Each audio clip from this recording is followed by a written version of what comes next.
ওম নমো ভগবতে বাসুদেবায় নমঃ। আপনাদের সবাইকে আপনাদেরই পরিবার আরাধনায় সাদর অভ্যর্থনা। আপনি যা চাইবেন তাই পাবেন। আপনি কোনো ঝুট ঝামেলায় জড়াবেন না, কোনো রাস্তায় অ্যাক্সিডেন্ট হবে না, অকাল মৃত্যু এগুলো হবে না। যদি বাড়ি থেকে বেরোনোর সময় স্ত্রীর এই বিশেষ এই অংশটি ছুঁয়ে আপনি যান, ঠিক শুনেছেন। আজকের এই ভিডিও দেখার পর আপনাদের জীবনের মোড় ঘুরে যাবে। আপনারা জীবনে যা চাইবেন তাই পাবেন, সে সম্পর্কে আলোচনা করব।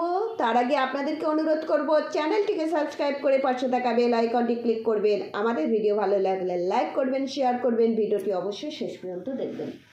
প্রচুর শেয়ার করুন, কেননা প্রত্যেক পুরুষ তার রোজ নাম চাই, এটি লিখে নিন।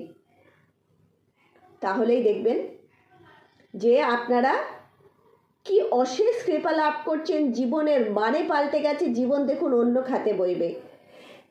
প্রথমেই বলি যে স্ত্রীর সঙ্গে একটা মহিলা, একটি মেয়ে কখন নারী হয়ে ওঠে জানেন? যখন সে নরর সাথে সম্পর্কিত হয়, অর্থাৎ আমাদের শাস্ত্র তাই বলছে বিবাহ পরবর্তী সময়ে সে নারী হয়ে ওঠে, এবং বিবাহের সময়ই সে কিন্তু নিজে মুখে উচ্চারণ করে নারী কথাটি, অর্থাৎ এর আগে তার নরর সাথে কোনো সম্পর্ক ছিল না। তো সে নরর সাথে সম্পর্কিত হলো, সে নারী হয়ে উঠল। এই নারী আপনাকে কি করতে পারে? আপনার জীবনের মোড় ঘুরিয়ে দিতে পারে।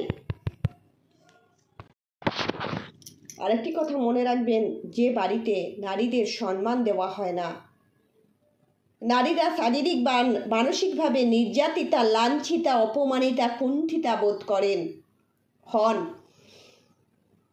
তারা বা যে পুরুষের দ্বারা ঘরে বাইরে কোনো নারী কখনো লাঞ্ছিতা, অপমানিতা, নির্যাতিতা, কুণ্ঠিতা হন শারীরিক মানসিকভাবে বা শব্দের দ্বারা, জ্ঞানত বা অজ্ঞানত, সেই পুরুষের জীবন কখনোই সুন্দর স্বাচ্ছন্দ্যময় হয়ে উঠতে পারে না, এবং সেই গৃহে কখনোই মা লক্ষ্মী অবস্থান করেন না। মা লক্ষ্মী শান্তিপ্রিয়া। এবং আপনারা জানবেন যে কুরুক্ষেত্র যুদ্ধ কিন্তু হতো না যদি না দ্রৌপদীর অপমান হতো ভরা সভায়। এবং এই ভরা সভায় দ্রৌপদীর লাঞ্ছনার ফলস্বরূপ কিন্তু শ্রীকৃষ্ণ পঞ্চ পাণ্ডবকে ক্ষমা করেননি। কোনো না কোনোভাবে তারাও তো দায়ী, তারাও তো স্ত্রী রক্ষা করতে পারেনি পাঞ্চালীর। তিনি রজস্বলা ছিলেন, এক বস্ত্রে ছিলেন, তাও তাকে ভরা সভায় সবার সম্মুখে আসতে হয়েছিল। একটা নারীর পক্ষে কত বড় অসম্মানের নারীরাই বোঝেন, এবং একটু সহানুভূতিশীল পুরুষরাও বোঝেন। তাই নারীর জীবন যারা তছনছ করেন জ্ঞানত বা অজ্ঞানত, তারা জীবনে সুখী হতে পারেন না। কিন্তু আপনার জীবনকে আপনি সুন্দর করে নিতে পারেন নারীদেরই ছোঁয়ায়, কেননা সংসার সুখের হয় রমণীর গুণে, কথা তো শুনেছেন, কিন্তু এরপরেই যে আরও আছে শ্লোক সেটা জানেন না। সেই রমণী যদি পায়, তার পায়ে পা মিলিয়ে হাঁটার, হাতে হাত ধরে চলার একজন পুরুষ, এই সংসার সুখের হয় নারী পুরুষের সহাবস্থানে এবং তাদের মিলিত প্রয়াসে। অর্ধনারীশ্বরের যে আনন্দ, অর্ধনারীশ্বর হওয়ার যে সৃষ্টি সুখ, সেটা একমাত্র ধরিত্রী তখনই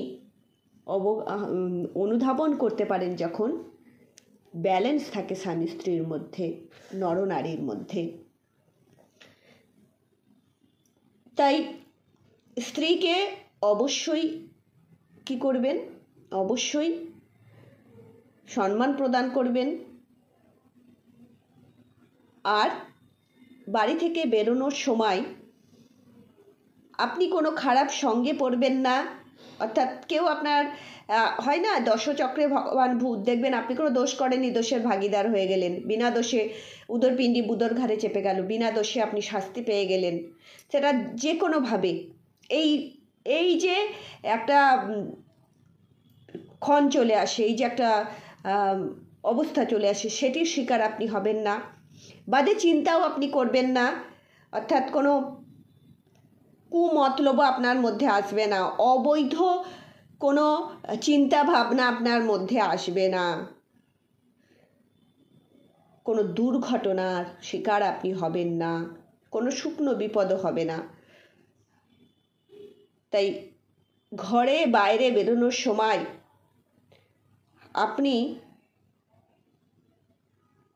আপনার স্ত্রীর বিশেষ অঙ্গ ছুঁয়ে যান। যাদের স্ত্রী নেই কী করবেন? মা, আপনার জন্মদাত্রী শাস্ত্রে কিন্তু মাকে সবার আগে অধিকার দেওয়া হয়েছে, পিতার থেকেও মায়ের অধিকার কিন্তু সর্বাধিকারী, তিনি সর্বাধিকারী। তাই মায়ের এই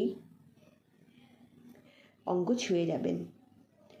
চুল, স্ত্রীর চুলে ব্রহ্মা এবং মহাদেবের অবস্থান।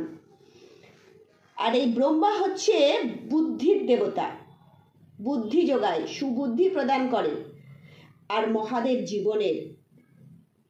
তাই ঘরের বাইরে বেরোলে আপনার স্ত্রীর মাথায় হাত রেখে যান, তাকে হাসি মুখে বলুন আসছি। দেখবেন তার যদি হাসি মুখটা আপনি দেখে বেরোন, তাহলে কি হবে? তাহলে আপনার দেখবেন দিনটি সুন্দর হয়ে উঠবে। ব্রহ্মা এবং মহাদেবকে আপনি সাথে নিয়ে যাচ্ছেন। মা লক্ষ্মী তো আপনার সহায় থাকবেন। সেই বাড়িতে কি অকাল মৃত্যু হতে পারে? যে বাড়িতে এত সুন্দর একটা সুখী গৃহকোণের ছবি দেখতে পাওয়া যাবে, সেই মানুষটি কি খারাপ সঙ্গ করতে পারে? সেই মানুষটি কি খারাপ চিন্তা আনতে পারে? সেই মানুষটি কি কোনো অবৈধ কাজ করতে পারে? তাই এই চুল অর্থাৎ মাথার চুলে হাত বুলিয়ে যান। নাহলে মাকে প্রণাম করুন। মা তো আপনার মাথাতে হাত বুলাবে। মাকে একটা সুন্দর, আপনার যতই বয়স হোক না কেন, সন্তানের সাথে মায়ের একটা আত্মিক সম্পর্ক। সন্তান সর্বদা ছোটই থাকে বাবা মায়ের কাছে, তাই না? যতই বড় হয়ে যাক না কেন, তাই একটা হাত করুন, এটা মাকে জড়িয়ে ধরে সুন্দর একটা মাকে নিবিড়তা প্রদান করুন। দেখবেন মায়ের আঁচল দিয়ে মুখও মুছে নিতে পারেন। মায়ের আঁচলের একটু ওম নিয়ে যান, গন্ধ নিয়ে যান, উত্তাপ নিয়ে যান, জীবনের মোড় ঘুরে যাবে। আর বাবাকেও বাদ দেবেন না, মায়ের সাথে বাবাকেও প্রণামটা করে যাবেন যদি থাকেন তিনি। আচ্ছা, এটি করুন, জীবনের মানে পাল্টে যাবে। তারপরে তো আমরা থাকলাম, আমাদেরকে কমেন্টে অবশ্যই জানাবেন, কেননা আপনারা উপকৃত হলে সর্বদা আমরা তার থেকে বেশি উপকৃত হব। ভালো থাকবেন।